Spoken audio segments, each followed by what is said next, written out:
Hi friends, welcome to my YouTube channel science for railways.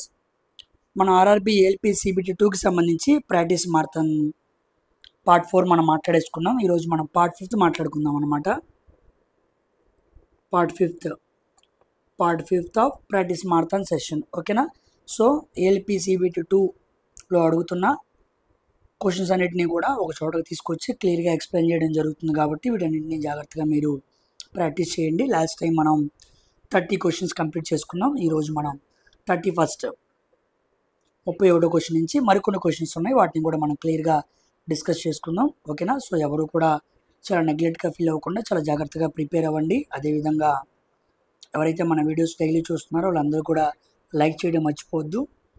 మీరు చూడటంతో పాటు అందరికీ కూడా మీరు ఫార్వర్డ్ చేయండి. ఓకేనా? మీరు అందరికీ షేర్ చేస్తే తొందరగా వీడియోస్ అందరికీ వెళ్ళే అవకాశం ఉంది, అందరూ చూస్తారు. ఓకేనా? సో ఇక ఏమాత్రం కూడా ఆలస్యం చేయకుండా ఈరోజు వీడియోలోకి వెళ్దాం. సో ఈరోజు ప్రాక్టీస్ సెషన్లో ఉన్న ఈ క్వశ్చన్స్ అన్నిటి కూడా కంప్లీట్ చేసుకుందాం. ఈ ఓవరాల్ పీడిఎఫ్ని నేను డైరెక్ట్గా మన టెలిగ్రామ్ గ్రూప్లో పెట్టేస్తాను. మీరు అందరూ జాగ్రత్తగా ఈ క్వశ్చన్స్ని మరొకసారి మీరు రివిజన్ చేసుకోవచ్చు. ఓకేనా? చూడండి. A liquid has higher specific heat capacity than a solid. What does this imply అన్నాడు. A liquid has higher specific heat capacity ఉందంట. హయ్యర్ స్పెసిఫిక్ హీట్ కెపాసిటీ ఉంది ఒక లిక్విడ్కి, దేనికన్నా? సాలిడ్ కన్నా. వాట్ డస్ దిస్ ఇంప్లై అన్నాడు. దీని అర్థం ఏంటి అన్నాడు. Liquid is always at lower temperatures than సాలిడా? కాదు. Liquid cools down faster than సాలిడా? కాదు. The liquid has lower thermal conductivity than సాలిడా? కాదు. ఈ option is the right answer. Liquid requires more heat to raise the temperature by 1 degree Celsius per unit mass. So లిక్విడ్స్కి specific heat ఎక్కువ ఉంది అంటే అర్థం ఏంటంటే 1 degree Celsius ఒక యూనిట్ మాస్ సబ్స్టాన్స్ ఉన్న లిక్విడ్ని తీసుకొని 1 degree Celsius హీట్ దానికి పెంచాలి అంటే మనకి ఎంత హీట్ కావాలో ఆ హీట్ని స్పెసిఫిక్ హీట్ అంటాం. అది లిక్విడ్స్కి ఎక్కువ. మన డెఫినేషన్ మాట్లాడుకుందాం కదా, the amount of heat required to raise the temperature of unit mass by 1 degree Celsius, that is called specific heat. అది వాటర్కి, లిక్విడ్స్కి ఎక్కువ అనమాట. ఓకేనా? స్పెసిఫిక్ హీట్ ఆఫ్ వాటర్ అంతా కూడా మనం మాట్లాడుకున్నాం 1 గ్రామ్ అని. అదే మనం ఎస్ఐ యూనిట్స్లో మాట్లాడుకున్నప్పుడు 4200 జౌల్స్ అని మనం మాట్లాడుకున్నాం యూనిట్స్తో పాటు. ఓకేనా? ఇది గుర్తుపెట్టుకోండి వాల్యూస్. ఓకేనా? లిక్విడ్స్కి ఎక్కువగా స్పెసిఫిక్ హీట్ ఉండిద్ది అన్న విషయం మర్చిపోవద్దు. Coming to 32nd question. Why is bicycle brake lever considered as the first class lever? Bicycle brake ఒక లివర్ని ఎందుకు ఫస్ట్ క్లాస్ లివర్గా మనం పరిగణిస్తామని అడిగాడు. The load is between fulcrum and ఎఫర్టా? కాదు. ఫస్ట్ క్లాస్ లివర్కి లోడ్ మధ్యలో ఉండదు కదా. ద ఎఫర్ట్ ఈజ్ బిట్వీనా? కాదు. It does not work based on lever ప్రిన్సిపల్సా? కాదు. ఏ ఆప్షన్? ఫస్ట్ క్లాస్ లివర్ అన్నాడు. ఫస్ట్ క్లాస్ లివర్కి ఏముండిద్ది? Fulcrum is positioned, not centred. అన్నిటికీ సెంటర్ ఉండదు, గుర్తుపెట్టుకోండి. సెంటర్లో ఉన్న లివర్స్ కొన్ని ఉంటాయి, కానీ ఇక్కడ మాత్రం fulcrum is position between effort and load. ఎఫర్ట్కి లోడ్కి మధ్యలో ఉండేది ఫల్క్రమే కదా. So easily first option is the right answer అనమాట. ఓకేనా? గుర్తుపెట్టుకోండి. లోడ్ మధ్యలో ఉంటే సెకండ్ క్లాస్ లివర్, ఎఫర్ట్ మధ్యలో ఉంటే థర్డ్ క్లాస్ లివర్. 33వ question. Two objects A and B of different masses have same momentum. 2 objects ఉన్నాయంట, వాటికి మొమెంటం సేమ్గా ఉందంట. Which one will have more kinetic energy if the mass of A is more than mass of B? Mass of A ఇది 4 అనుకుందాం, mass of B ఇది 2 kg అనుకుందాం. Mass of A is more than mass of B.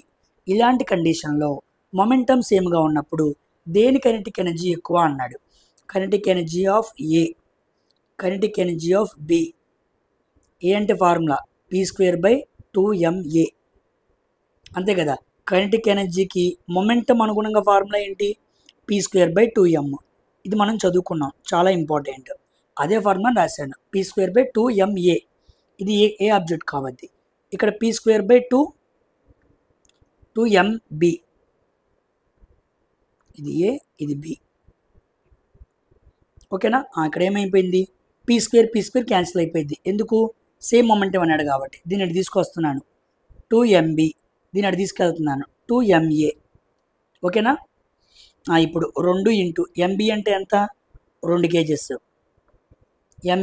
MA అంటే ఎంత 4 kgs, 2 రోజులు 4 కేజీలు, 4 రోజులు 8 కేజీలు. కేజీస్ తీసేయండి, మనకు కావాల్సిన కైనెటిక్ ఎనర్జీ కాబట్టి. సో కైనెటిక్ ఎనర్జీ ఆఫ్ ఏ ఎంత వచ్చింది 4 వచ్చింది, కైనెటిక్ ఎనర్జీ ఆఫ్ బి ఎంత వచ్చింది 8 వచ్చింది. అంటే దేనిది ఎక్కువ బిది ఎక్కువ. C option is the right answer. So kinetic energy of B is greater than kinetic energy of A. ఓకేనా. సో మొమెంటమ్ సేమ్గా ఉన్నప్పుడు ఇలా చెప్పాలన్నమాట, ఇలా సాల్వ్ చేయాలి. ఓకేనా. So the momentum of kinetic energy of B is greater than kinetic energy of A. ఎలాగైనా చేసుకోవచ్చు, నాకు ఇలా వచ్చు నేను ఇలా సాల్వ్ చేశాను. ఆప్షన్స్ వైజ్గా తీసుకుంటే ఈజీగా ఉంటుంది అనమాట, కన్ఫ్యూజన్ అవ్వకుండా ఉంటాం. 34th question. When a ball is dropped from A height. ఇక్కడ బాల్ ఉంది, కొంత ఎత్తు నుంచి ఆ వస్తువు కిందకి వేయబడింది. The correct sequence of energy transformation will be. Energy ఎప్పుడు కాన్స్టెంట్గా ఉండిద్ది, కానీ ఒక రూపంలో నుంచి ఇంకో రూపంకి ట్రాన్స్ఫర్ అయ్యిద్ది. ఇదే law of conservation of energy. అయితే ఒక వస్తువును పైనుంచి వదిలినప్పుడు ఏ రూపం నుంచి ఏ రూపంలోకి ఎలా మారిద్ది అని అడిగాడు. ఓకేనా. చూడండి, ఫస్ట్ ఒక వస్తువు కొంత ఎత్తులో ఉంది అంటే దానికి ఉండే ఎనర్జీ ఏంటి పొటెన్షియల్ ఎనర్జీ. ఇప్పుడు కిందకి పడింది, కిందకి పడుతున్నప్పుడు హైట్ తగ్గిపోయింది కదా, అంటే పొటెన్షియల్ ఎనర్జీ తగ్గిద్ది. అది ఎలా మారిద్ది భూమికి చేరేలోపు కైనెటిక్ ఎనర్జీగా మారిద్ది. సో ముందు పొటెన్షియల్ ఎనర్జీ ఎలా మారింది కైనెటిక్ ఎనర్జీగా. భూమిని చేరేలోపు మాత్రమే కైనెటిక్ ఎనర్జీ ఉండిద్ది, ఎందుకంటే వెలాసిటీ ఆధారంగా కైనెటిక్ ఎనర్జీ పనిచేస్తుంది కాబట్టి. ఎప్పుడైతే వస్తువు వచ్చి నేలకు తగిలిందో వెలాసిటీ 0, అప్పుడు కైనెటిక్ ఎనర్జీ ఉండదు, సౌండ్ ఎనర్జీ ఉండిద్ది. అంతేగా, పైనుంచి బాల్ కిందకేస్తే సౌండ్ వచ్చిద్దా లేదా అంటే ముందు పొటెన్షియల్ ఎనర్జీ కైనెటిక్ ఎనర్జీగా, కైనెటిక్ ఎనర్జీ సౌండ్ ఎనర్జీగా కన్వర్ట్ అయింది. So A option is the right answer. So PE will be converted into KE, then after KE will be converted into SE. ఓకేనా. Sound ఎనర్జీగా మారిపోయింది అనమాట. అది ఎనర్జీ కామనే, కాన్స్టెంటే, కానీ రూపం మార్చుకుంటుంది. ఓకేనా. అప్లికేషన్ ఓరియంటెడ్ క్వశ్చన్ అనమాట. 35వ question. Which one of the following is a non conservative force అని అడిగాడు. నాన్ కన్జర్వేటివ్ ఫోర్స్, కన్జర్వ్గా ఉండని ఫోర్స్ ఏంటి అన్నాడు. గ్రావిటేషనల్ ఫోర్సా కాదు, ఎలక్ట్రోస్టాటిక్ ఫోర్సా కాదు, మ్యాగ్నెటిక్ ఫోర్సా కాదు, force of friction. Frictional force అనేది చూడండి, conservative force, non conservative force అంటారు. కన్జర్వేటివ్ ఫోర్స్ అంటే ఇక్కడ వర్క్ మొత్తం కన్జర్వ్గా ఉండిద్ది. ఓకే, వర్క్ 0 అయింది. ఒక మాటలో చెప్పాలంటే ఈ ఫోర్స్ ద్వారా జరిగిన వర్క్ 0 అయింది. ఉదాహరణకి gravitational force, electrostatic force, magnetic force, elastic force, ఇవన్నీ కూడా కన్జర్వేటివ్ ఫోర్సెస్. మరి నాన్ కన్జర్వేటివ్ అంటే అర్థం ఏంటి? Frictional force, next viscous force అనమాట. మనం మాట్లాడుకున్నాం కదా స్నిగ్ధత అని, ఇవి రెండు కూడా నాన్ కన్జర్వేటివ్ ఫోర్సెస్. వీటి ద్వారా జరిగిన వర్క్ ఎప్పుడు కూడా 0 అవ్వదు. వీటి ద్వారా జరిగిన వర్క్ ఎప్పుడైనా 0 అయ్యే అవకాశం ఉంది. ఓకేనా. So force of friction is a non conservative force, గుర్తుపెట్టుకోండి. Next 36th question. ఇది అనమాట క్వశ్చన్ అంటే మొనగాడి క్వశ్చన్స్ అంటారు వీటిని. ఎవడు పడితే వాడు చేయలేడు, సబ్జెక్ట్ మీద మంచి గ్రిప్ ఉన్నవాడు మాత్రమే చేయగలడు అనమాట. ఓకేనా. ఇలాంటి క్వశ్చన్ ఎగ్జామ్లో హడావుడిగా చేసుకుంటూ వెళ్తున్నప్పుడు 100 క్వశ్చన్స్లో ఒకసారి కనపడంగానే ఆగి చూసి భయపడే వెళ్ళిపోయే వాళ్ళు 80 మంది ఉంటారు. అర్థమైందా? ధైర్యంగా ఎదుర్కొని చేసేవాళ్ళు చాలా తక్కువ మంది ఉంటారనమాట. మీరు ఎంతమంది చేయగలరో లేదో పాస్ చేసుకొని చేయండి, మీకే అర్థమైంది మీరు పారిపోయే వాళ్ళ చేసేవాళ్ళ అని. ఓకేనా. చూడండి, సాల్వ్ చేద్దాం. E and G respectively denote energy and gravitational constant. Then E by G has the dimensions అన్నాడు.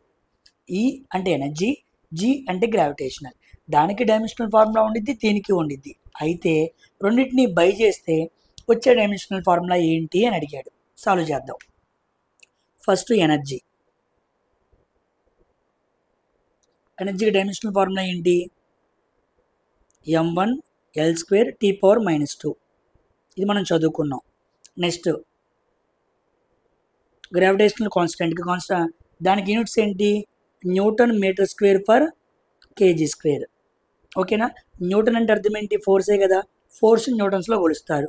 ఫార్ములా ఏంటి? Mass into acceleration. అంటే KG into metre per second square. అంటే మనం ఒక న్యూటన్ ప్లేస్లో ఏం పెట్టుకోవచ్చు? KG into metre per second square పెట్టుకోవచ్చు. ఇప్పుడు దాంట్లో పెడుతున్నాను KG into metre per second square into metre square. ఈ కింద కేజీ స్క్వేర్ పైకి వెళ్తే ఇలా ఇద్ది అనమాట. సో న్యూటన్ ప్లేస్లో నేను ఇది పెట్టి ఇది రాశాను అనమాట. ఓకేనా? నెక్స్ట్ ఇప్పుడు మొత్తం సాల్వ్ చేశాను అనుకోండి. కింద పైన ఒక కేజీ ఉంది, కింద ఒక కేజీ ఉంది. అంటే కింద మాత్రమే ఉండిద్ది అనమాట. మీటర్ క్యూబ్ 1 2 మొత్తం 3 కదా. కింద ఎస్ స్క్వేర్ ఇంటూ కేజీ అనమాట. ఇది నాకు వచ్చింది. ఇప్పుడు డైమెన్షనల్ ఫార్ములా రాస్తున్నా. ఎం అంటే లెంత్, ఎల్ పవర్ 3. ఎస్ అంటే టైము, కింద ఉంది గట్టి పైకి వెళ్తే టీ పవర్ -2. నెక్స్ట్ కేజీ అంటే కింద ఉంది, పైకి వెళ్తే ఎం పవర్ -1. ఇదన్నమాట ఏంటి? జీ యొక్క డైమెన్షనల్ ఫార్ములా. ఓకేనా? మనం చదువుకోలేదు కదా, అన్నీ గుర్తుపెట్టుకుంటాం. ఎనర్జీ అంటే గుర్తుండిద్ది. దీన్ని మనం ఫార్ములా తెలుసు కాబట్టి చక్కగా సాల్వ్ చేసుకున్నా. ఇప్పుడు తెచ్చాడు పెడతాను. M power 1 L square T power -2 by M power -1 L cube T power -2. ఇది క్యాన్సిల్ అయిపోయింది అంతే కదా. A power M by A power N, A power M -n, -2 minus of -2 +2 అయిపోయింది కాబట్టి. So T power 0. T power 0 ఏడుందో చూసుకో. ఇదిగో ఈ 2 ఆప్షన్స్లో ఏదో ఒకటి అవ్వాలి. ఇది కాదు, ఇది కాదనమాట. నెక్స్ట్ L2 L3 పైకి వెళ్ళింది అనుకోండి. ఎల్ పవర్ -1 2 - 3 -1 కదా. సో రెండింటికి చూసారా -1 ఉంది. Next M power 1 by M power -1 పైకి వెళ్తే +1 అయింది. Sorry, M power 1 by M power -1 పైకి వెళ్ళింది అనుకో. ఎం పవర్ 1 మైనస్ ఆఫ్ -1 అప్పుడు 1 + 1 2 అయింది. 2 అనమాట. అంటే M square L power -1 T power 0. Yes, B option is the right answer. ఇది కాదు, ఇది అనమాట రైట్ ఆన్సర్. చూసారా ఎంత సాల్వ్ చేయాలో? కాన్సెప్ట్ వచ్చు కాబట్టి సింపుల్గా 1 నిమిషంలో వచ్చేసిద్ది answer. When you know the concept very well. లేకపోతే ఈజీ వ్యక్తులు చేయలేరండి. అటు ఇటుగా నేర్చుకున్న వ్యక్తులు ఎవరు పెట్టలేరు. ఇలాంటి క్వశ్చన్స్ పెడితేనే నీ మార్క్స్లో వెయిటేజ్ పెరిగిద్ది. నువ్వు సైకో క్వాలిఫై అవటం కాదు, నువ్వు మెరిట్కి వెళ్తావు, డీవీకి క్వాలిఫై అవుతావు. Most of the people will be selected in psycho qualify అవటం మన ఎజెండా కాదు, మనం మెరిట్లో రావాలి. అలా రావాలి అంటే నువ్వు ఇలాంటి క్వశ్చన్స్ని ఆన్సర్ చేయాలి. ఓకేనా?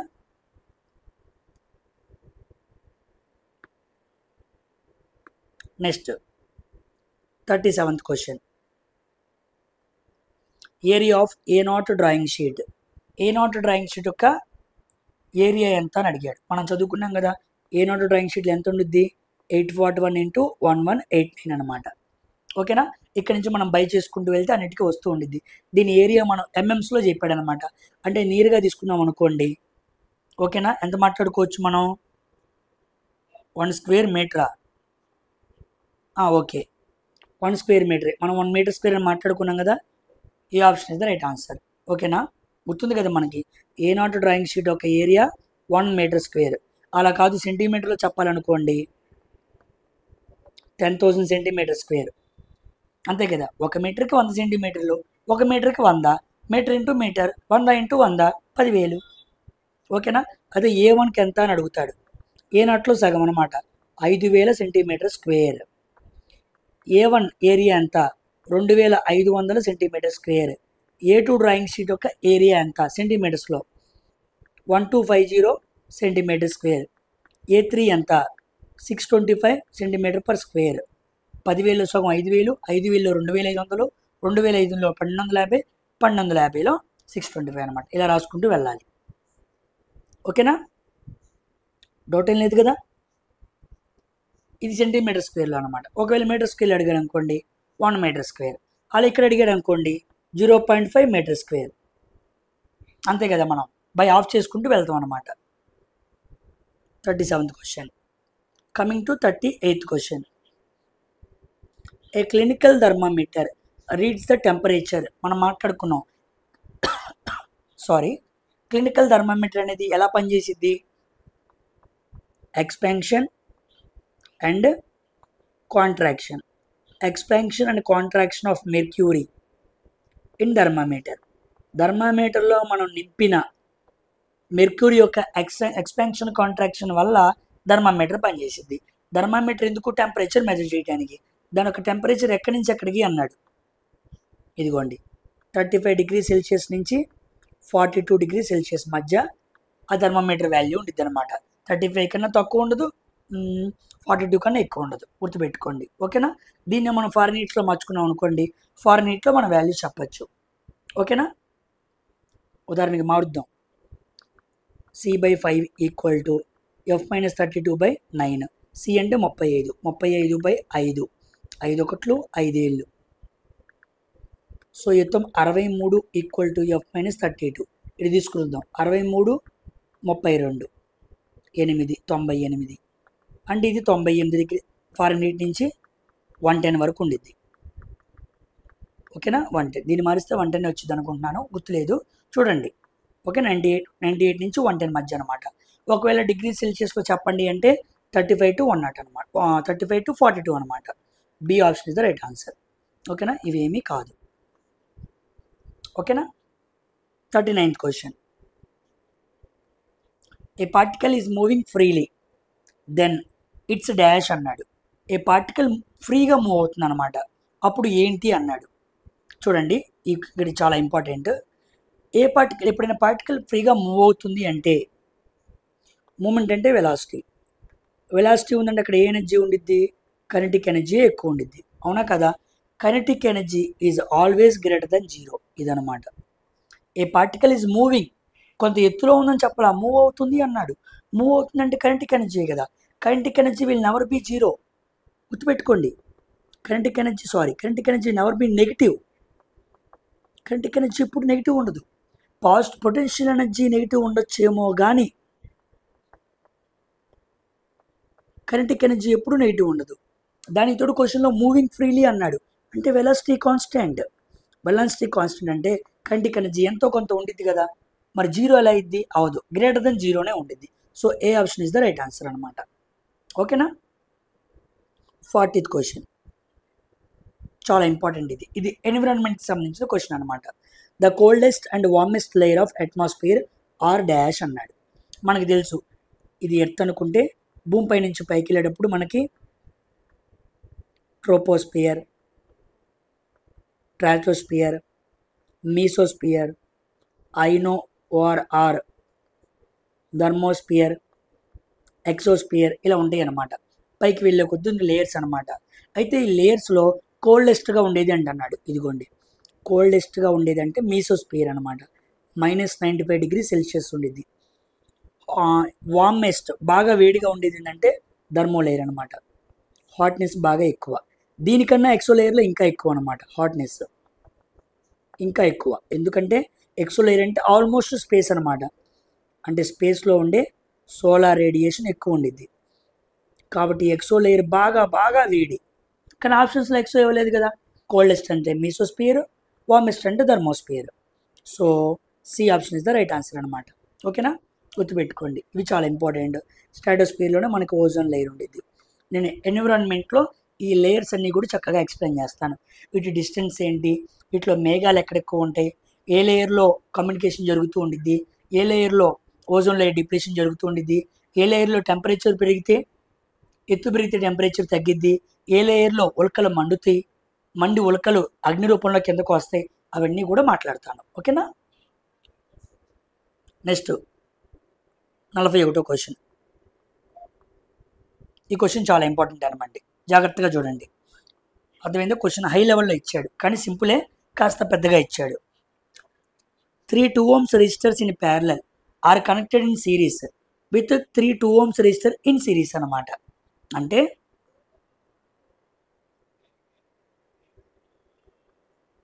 ఇలా 3 రెసిస్టర్స్ ప్యారలో కనెక్ట్ ఉన్నాయి. ఇది 2 ohms, ఇది 2 ohms, ఇది 2 ohms. నెక్స్ట్ ఈ కనెక్షను మరొక 3 ohms రెసిస్టర్ కనెక్ట్ అయి ఉందన్నమాట. ఇలాగా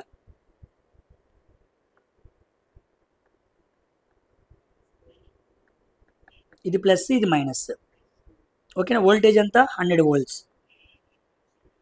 అయితే question, what are the voltage drops across a single 2 ohms resistor in parallel set and a single 2 ohms resistor in series set. చూసారా క్వశ్చన్ ఏ లెవెల్లో అడిగాడో. అంత సామాన్యంగా ఎవరు ఆన్సర్ చేయలేరు. ఓకేనా, ఆ సర్క్యూట్ చూస్తేనే కొంతమంది భయపడతారనమాట.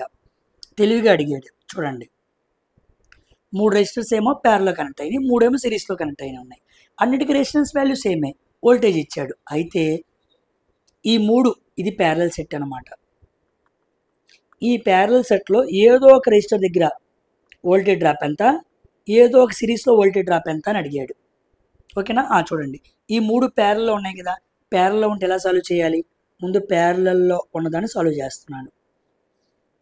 1/R equivalent equal to 1/2 plus 1/2 plus 1/2.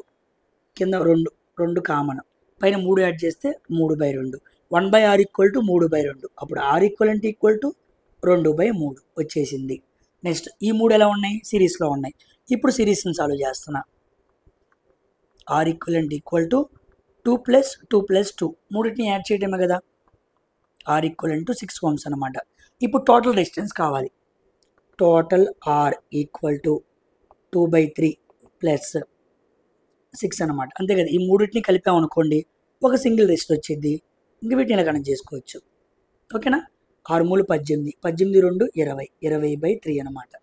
So 20/3 ohms వచ్చింది రెసిస్టెన్స్ అనేది. ఇప్పుడు V equal to I into R. ఓకేనా, మనకు I కావాలి. ముందు I కనుక్కుంటేనే వోల్టేజ్ డ్రాప్ కనుక్కోగలం. I equal to V/R. V ఎంత? 100/20/3. పైకి 3 వెళ్ళింది అనుకోండి, 100/3, 100 × 3/20. అంతే కదా. పైకి 3 వెళ్ళింది, కింద 20 అలాగే ఉండిద్ది. 0 0, 2 1 2 5, 5 3 15 amps వచ్చింది అనమాట. కరెంట్ కూడా వచ్చేసింది. అయితే ఆన్సర్ అది కాదు. ఇప్పుడు ఏం అడిగాడు? What are the voltage drops? What are the voltage drop across single 2 ohms resistor in parallel set? ఇదిగోండి, ఇక్కడ ఉండే వోల్టేజ్ సెట్ ఎంత అన్నాడు. ఓకేనా, ఇప్పుడు కనుక్కుందాం మనం. ఫస్ట్ ఇక్కడ కనుక్కుందాం, సిరీస్లో కనుక్కుందాం. V 2 ohms equal to I into R. Total current ఎంత? ఇక్కడ వెళ్ళే కరెంట్ ఎంత? ఇక్కడ 15 amps వెళ్ళిద్ది. అవునా కాదా? ఇక్కడ రాగానే కరెంట్ ఏమైద్ది? డివైడ్ అయింది. మళ్ళీ ఇక్కడ కరెంట్ ఏమైద్ది? సేమ్ అయింది. అంటే ఈ మూడిట్లో వెళ్ళేది 15 amps, కానీ దీంట్లో వెళ్ళే కరెంట్ 15 amps కాదు. కరెంట్ మారిద్ది అనమాట. అంతే కదా. ప్యారల్లో కరెంట్ ఎలా ఉండిద్ది? డిఫరెంట్గా ఉండిద్ది. సిరీస్లో ఎలా ఉండిద్ది? సేమ్గా ఉండిద్ది. అందుకే సిరీస్లో ముందు కనుక్కుంటున్నా. V 2 ohms equal to I into R. I అంటే ఎంత? 15. 2 అంటే ఎంత? 2. అప్పుడు V 2 ohms equal to 15 2 30 volts. So series రెజిస్టర్లో వెళ్ళే వోల్టేజ్ ఎంత? 30 volts. సో 30 volts ఎక్కడుంది? ఇది కాదు, ఇది కాదు, ఇది కాదు. B option is the right answer. పెట్టేయచ్చు, ఒక్కటి కనుక్కొని పెట్టేయచ్చు. సింపుల్ అనమాట. ఓకేనా, డౌట్ ఏమైనా ఉందా? ఇబ్బంది ఏమైనా ఉందా? అంతే, సింపుల్గా ఆన్సర్ చేయొచ్చు. ఒకవేళ ప్యారలో కనుక్కోమని అనుకోండి, వోల్టేజ్ డ్రాప్ రూల్ మీకు రూల్ చెప్పిందిగా, వోల్టేజ్ డ్రాప్ రూల్ అలా ఈజీగా కనుక్కోవచ్చు. ఓకేనా, మనం అంతా చేసుకుంటూ కూర్చోకూడదు. వాడు ఏం అడిగాడు, ఆప్షన్స్ ఎలా ఉన్నాయి, ఏది కనుక్కోవాలని చేసుకుంటూ కూర్చోవాలి. మన జ్ఞాన ప్రదర్శన అక్కడ చేసామనుకోండి, నువ్వు జ్ఞానవంతుడు అవుతావు, నీకు ఉద్యోగం రాదు, మనకు ఉద్యోగం రావాలి. అది మన మెయిన్ ఎజెండా, గుర్తుపెట్టుకోండి. డౌట్ ఏమైనా ఉంటే మళ్ళీ వీడియోని పాస్ చేసుకుని చక్కగా చూడండి, క్లియర్గా ఎక్స్ప్లెయిన్ చేశాను. ఓకేనా, 42వ క్వశ్చన్ చూడండి. 42nd question. ద ఎఫిషియన్సీ 42గా the efficiency of a pulley block ఈ 72%. Efficiency equal to 72%. And the velocity ratio equal to 28/1. What effort should be needed to raise load of 100 newtons? Load equal to 100 newtons. అప్పుడు effort ఎంత apply చేయాలి అని అడిగాడు. ఓకేనా, formula పెడదాం. Efficiency equal to mechanical advantage by velocity ratio. Mechanical advantage formula ఏంటి? Load by effort, అంటే 1000/E. కనుక్కోవాల్సింది ఈయే కదా, అది. ఇప్పుడు దాన్ని తీసుకొచ్చి సబ్స్టిట్యూట్ చేద్దాం. 1000/E by velocity ratio. Velocity ratio అంటే ఎంత? 28/1. ఎఫిషియన్సీ అంటే 72 ఈక్వల్ టు 1000 × 1/28 E అనమాట. అంతే కదా. 28/1 పైకి వెళ్తే 1/28. ఈని అటు తీసుకెళ్ళండి. 1000 × 1/28 72 ఇంటూ 28, 72 ఇంటూ 28, 8 రోజులు 16, 7 రోజులు 14, 2 రోజులు 4, 7 8 56, 60 అన్నమాట. 60, 6 1 6 4 10, 2016 వచ్చింది. 2000 అనుకోండి, ఓకేనా. 10,000 న్యూటన్స్ అవ్వాలి లెక్క ప్రకారం ఇది రావాలంటే, ఓకేనా. సో 1000/2016 వేసాం, ఓకేనా. 1000/2016. ఎఫిషియన్సీ అంటే ఇంటూ 100 ఉండాలిగా, అంతే కదా. ఎఫిషియన్సీ ఇంటూ 100 ఉండాలి కదా, అది. ఇప్పుడు ఈ 0 తీసుకొద్దాం. 10,000 ఇంటూ 10/2016 అనమాట. ఈ 2016ని 2000 అనుకుందాం, నీరే వాల్యూ అనుకుందాం. 25 ఎంత, 20,000 ఇంటూ 5 10,000 కదా, 1 5 అంటే 50 వచ్చిందనమాట. సో నీరర్ వాల్యూ 50 ఎక్కడుంది, 52 కాదు, 43 50కి దూరంగా ఉంది, 45 ఇదిగోండి సి ఆప్షన్. 50కి దగ్గరగా ఉన్న వాల్యూ ఏంటి, 49.6. 2016ని 2000 అనుకోండి, సింపుల్గా నీరర్గా ఉంది కాబట్టి. పర్సంటేజ్ అంటే ఇంటూ 100 కాబట్టి సాల్వ్ చేసాం, ఓకేనా. 42nd question. నెక్స్ట్ 43 అనమాట.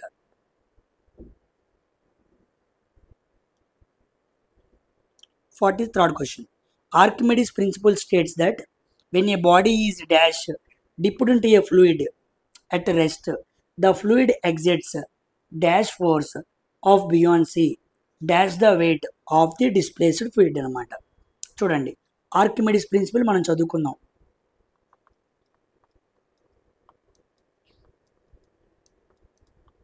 ఓకేనా. So buoyancy force equal to weight of the displaced body అని మనం చదువుకున్నాం. Archimedes principle states that when a body, B option అనమాట, వెన్ పార్షియల్లీ ఆర్ ఫుల్లీ, పార్షియల్గా కానీ ఫుల్గా కానీ, dipped into a fluid at rest, the fluid exerts upward. మనం చాలాసార్లు మాట్లాడుకున్నాం, అప్వర్డ్ ఫోర్సే బియాన్సీ ఫోర్స్. బియాన్సీ ఫోర్స్ కూడా ఎప్పుడు పైకి వైపు నెట్టబడిద్ది, అప్వర్డ్. డౌన్వర్డ్ ఉన్నది రాంగ్ అనమాట. Upward buoyancy force, okay, equal to the weight of the displaced fluid. Yes, ఎంత ఫోర్స్ అప్లై చేసిందంటే ఎంత wait of the body displace అవుతుందో అంత ఫోర్స్ని అప్లై చేసింది, ఓకేనా. So upward force F buoyancy that is equal to weight of the displaced fluid. ఎప్పుడు పార్షియల్గా కానీ ఫుల్గా కానీ ఆబ్జెక్ట్ని ముంచినప్పుడు. ఆర్కిమెడిస్ ప్రిన్సిపలే ఇలా బ్లాంక్స్ లాగా అడిగాడు అనమాట, జాగ్రత్తగా చెప్పాలి, ఓకేనా. Coming to 44th. Bluetooth is an example of. Bluetooth అనేది దేనికి ఎగ్జాంపుల్ అన్నాడు. లోకల్ ఏరియా నెట్వర్కా కాదు, వర్చువల్ ప్రైవేట్ నెట్వర్కా కాదు, నన్ ఆఫ్ దియా కాదు, పర్సనల్ ఏరియా నెట్వర్క్. ప్రతి మనిషికి పర్సన్కి ఇండివిజువల్గా మొబైల్ ఉండిద్ది. ఆ మొబైల్ అనేది ఆ వ్యక్తికి సంబంధించిన బ్లూటూత్ మాత్రమే సపరేట్గా ఉండిద్ది కాబట్టి it's a personal area network అనమాట. మనకి రకరకాల నెట్వర్క్స్ ఉంటాయి. ఒకటి ల్యాన్, లోకల్ ఏరియా నెట్వర్క్, ఇది హోమ్లో ఉండే వైఫై అనుకోండి. Next van, wide area network, ఇది ఒక సిటీలో ఉండే ఇంటర్నెట్ కనెక్షన్ అనుకోండి. Next man, metropolitan area network, ఇది ఒక కంట్రీలో ఉండే నెట్వర్క్ అనుకోండి. ఇలా రకరకాల ఏరియా నెట్వర్క్స్ ఉంటాయి అన్నమాట. అలాగా పర్సనల్ ఏరియా నెట్వర్క్ అంటే మనకి బ్లూటూత్ అనమాట, ఓకేనా. So Bluetooth is a personal area network, sharing కోసం మనం వాడుతూ ఉంటాం. 44 క్వశ్చన్ అయిపోయింది. 45. Network components are connected to the same cable in the dash topology. Topology అంటే రకరకాల డివైజెస్ని ఒక నెట్వర్క్కి కనెక్ట్ చేస్తున్నప్పుడు ఎలా కనెక్ట్ చేస్తున్నాం అని చూపించే ఒక విధానం అనమాట. How many devices are connected to a network అని రిప్రజెంట్ చేసింది అనమాట. ఇప్పుడు ఏమన్నాడు, network components are connected to the same cable, ఒకే కేబుల్కి ఇలా రకరకాల డివైజెస్ అని కనెక్ట్ అయి ఉన్నాయి అన్నమాట. ఇది 1, ఇది 2, ఇది 3, ఇది 4, ఇది 5, same cable. All devices are connected to the same cable. దీన్ని ఏ టోపాలజీ అంటారంటే బస్ టోపాలజీ అంటారు, ఓకేనా. ఇది మనకి ఐటీ లిటరసీలో వస్తుందన్నమాట. నేను ఐటీ లిటరసీ వచ్చినప్పుడు ఈ టోపాలజీస్ అన్ని ఎక్స్ప్లెయిన్ చేస్తాను. We have star, ring, mesh, tree, అవి కూడా ఉన్నాయి అన్నమాట. ఇప్పటికైతే ఆన్సర్ బస్ టోపాలజీ, గుర్తుపెట్టుకోండి. Next 46th question. The unit of thermal conductivity. ఇది కూడా అంతే, ఎవరు పడితే వాళ్ళు చెప్పలేదు. సబ్జెక్ట్ మీద గ్రిప్ ఉన్న వాళ్ళు మాత్రమే చెప్పగలరు. థర్మల్ కండక్టివిటీకి యూనిట్స్ ఏంటి అన్నాడు. చూడండి, మనం ఆల్రెడీ థర్మల్ కండక్టివిటీ మాట్లాడుకున్నాం. Q/T, rate of heat equal to K into area into length del temperature. ఇప్పుడు మనకేం అడిగాడు? K ఇంటూ ఏ అని అడిగాడు. ఇప్పుడు K అడిగాడు. థర్మల్ కండక్టివిటీ అంటే K అనమాట. Kకి యూనిట్స్ ఏంటి అన్నాడు. Q/T. Q/T అంటే అర్థం ఏంటి? పవరే కదా, హీట్ బై టైం. హీట్ అంటే ఎనర్జీ, ఎనర్జీ బై టైం అంటే పవరే కదా. సో ఈ మొత్తం ప్లేస్లో నేను ఏం పెట్టుకోవచ్చు? పవర్ పెట్టుకోవచ్చు. పవర్ ఈ ఎల్ అటు వెళ్ళింది, పవర్ ఇంటూ లెంత్ బై ఈ ఏరియా టెంపరేచర్ కిందకు వస్తాయి అన్నమాట. Area temperature. ఇప్పుడు పవర్కి డైమెన్షనల్ ఫార్ములా W అనమాట. W. ఇది లెంత్ అంటే మీటర్, ఇది ఏరియా మీటర్ స్క్వేర్. ఇక్కడ మీటర్ క్యాన్సిల్ అయిపోయింది. కింద ఒక మీటర్ ఉండిద్ది, పైకి వెళ్తే M inverse. Next temperature K inverse. ఓకేనా? యాక్చువల్గా లెంత్ని అక్కడ ఎల్ అని చూపించాలి, కానీ ఇలా డైరెక్ట్గా రాశాడు అనమాట. So W, M inverse, K inverse. A option? D option. చూసారా ఎలా ఇండైరెక్ట్గా అడుగుతున్నాడు క్వశ్చన్స్ని. ఓకేనా? సో థర్మల్ కండక్టివిటీ అంటే ఈ ఫార్ములా బాగా గుర్తుపెట్టుకోండి. Power into length by area into temperature. Power into length by area into temperature by area into temperature. ఇది డైమెన్షనల్ ఫార్ములా అనమాట. మనం పవర్ని ఎక్స్టెన్షన్ చేసుకోవాలనుకోండి ఇంకా రాసుకోవచ్చు, కానీ ఆప్షన్స్లో ఇచ్చింది అంతవరకే కాబట్టి అలా వెళ్దాం. Next 46th question. The pressure exerted by the liquid at the bottom of a vessel depends on the అన్నాడు. The pressure exerted by the liquid. ఒక వెజల్లో పోసిన లిక్విడ్ అనేది ఆ లిక్విడ్ ఆ బాటమ్ ఆఫ్ ది వెజల్లో కొంత ప్రెషర్ని క్రియేట్ చేస్తుంది. అంటే ఒక గిన్నెలో వాటర్ పోసాం, ఆ వాటర్ ఆ గిన్నె మీద ప్రెషర్ చూపిస్తుంది. అది దేని మీద ఆధారపడి ఉండిద్ది అని అడిగాడు. ఇదిగోండి హైడ్రోస్టాటిక్ ప్రెషర్ అంటారు. మనం మాట్లాడుకున్నాం ఆల్రెడీ. హైడ్రోస్టాటిక్ ప్రెషర్ ఫార్ములా ఏం చెప్పాను? ప్రెషర్కి P equal to rho into G into H. అంటే ప్రెషర్ అనేది డెన్సిటీ మీద ఆధారపడిద్ది, గ్రావిటీ మీద ఆధారపడిద్ది, హైట్ మీద ఆధారపడిద్ది. ఓకేనా?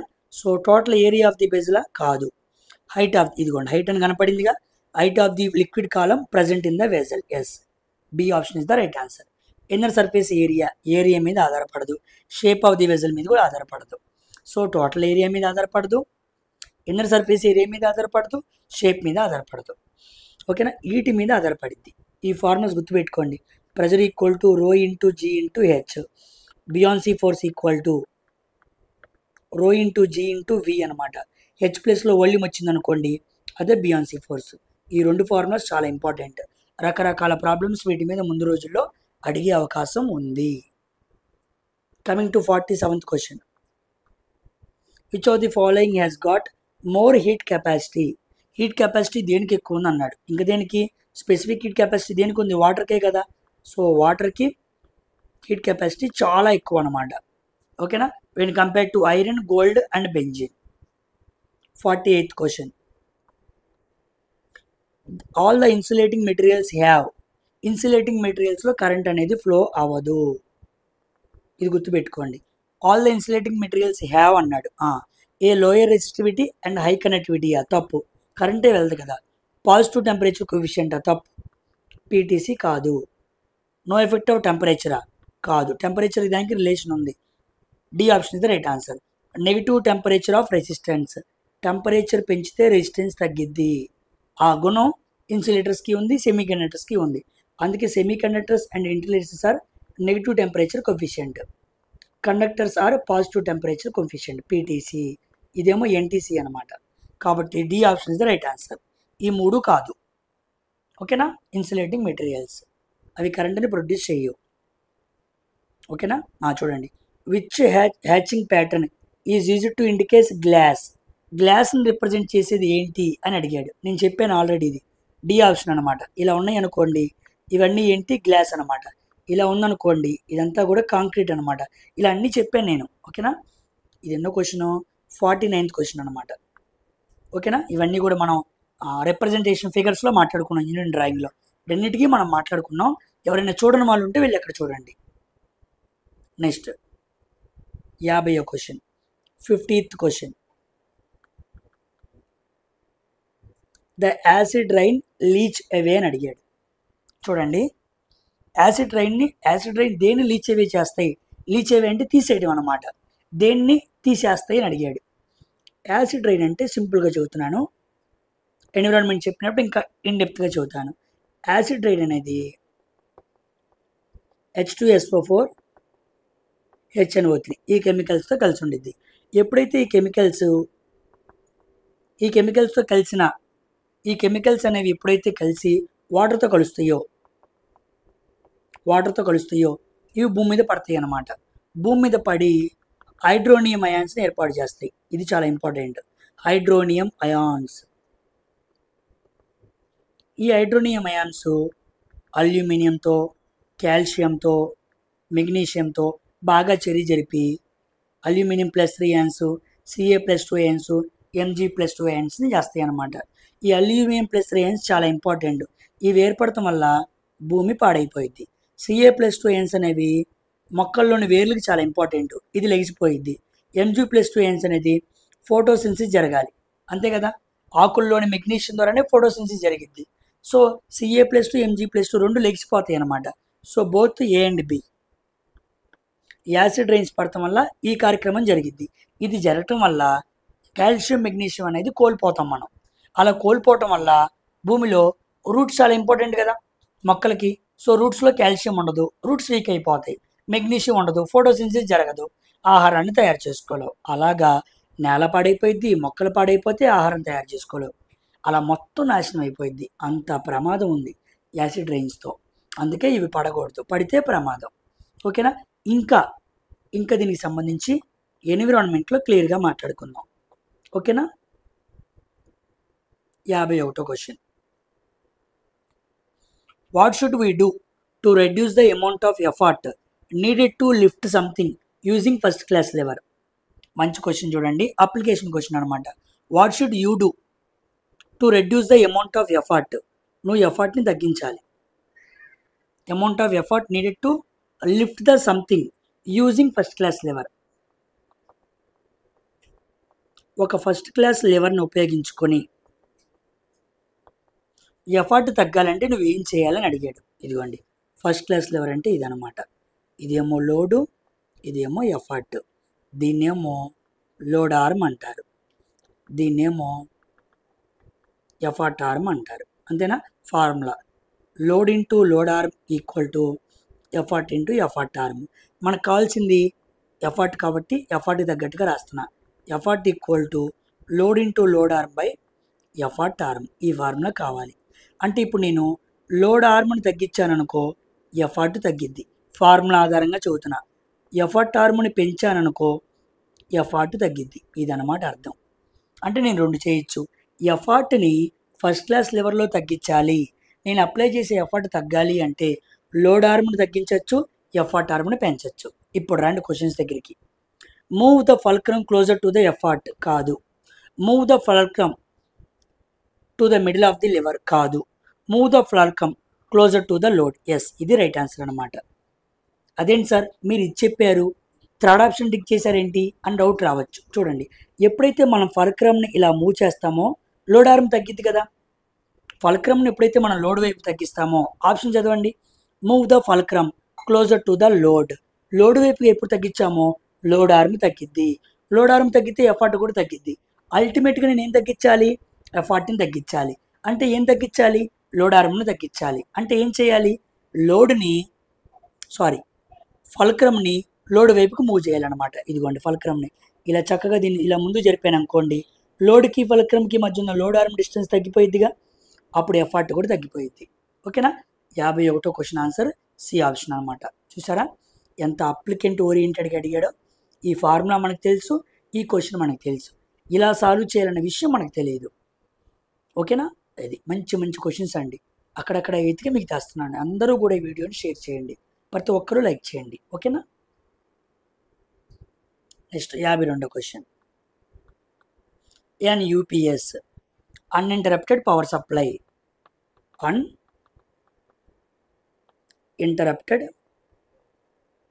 పవర్ సప్లై అని దాని యాక్రోనిమ్కి అర్థం అనమాట. యూపీఎస్ ఎందుకు? Limits the damage caused by fluctuating levels of ఎలక్ట్రిసిటీయా? కాదు. డెలివర్స్ ఎలక్ట్రానిక్ మెసేజెసా? కాదు. Conducts a power on self టెస్టా? పోస్టా? కాదు. ఇది గుర్తుపెట్టుకోండి, post important. Power on self test అంటారు, అది కూడా కాదు. B option. Provides battery backup for limited time. మనం కంప్యూటర్ వాడుతున్నాం, కంప్యూటర్లో ముఖ్యమైన వర్క్ చేస్తున్నాం.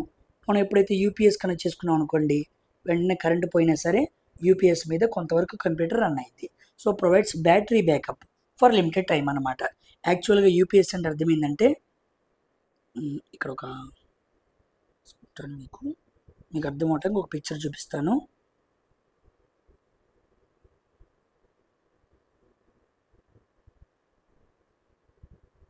ఓకేనా? యూపీఎస్ అంటే ఒక చిన్న స్లైడ్ తీసుకుంటాను. ఇక్కడ న్యూ పేజ్ చూడండి. ఇక్కడ యూపీఎస్ అంటే అర్థం ఏంటంటే, ముందు ఒక రెక్టిఫైర్ ఉండిద్ది అనమాట. రెక్టిఫైర్ ఇది ఏసీ మెయిన్ సప్లై అనమాట. ఇక్కడ మనకి బ్యాటరీ ఉండిద్ది అనమాట. ఇది మనకి బ్యాటరీ. ఇక్కడేమో ఇన్వర్టర్ ఉండిద్ది అనమాట. ఇక్కడేమో అప్లికెన్స్ ఉండిద్ది అనమాట. ఎప్పుడైతే డైరెక్ట్గా మనం ఏసీ మెయిన్స్ ద్వారా సప్లై రన్ అవుతూ ఉండు, మన అప్లికెన్స్ రన్ అవుతూ ఉండిద్ది. ఎప్పుడైతే కరెంట్ పోయిందో ఏసీ కాస్త రెక్టిఫైర్ డీసీగా మార్చిద్ది. ఈ డీసీ బ్యాటరీలో స్టోర్ అయ్యిద్ది.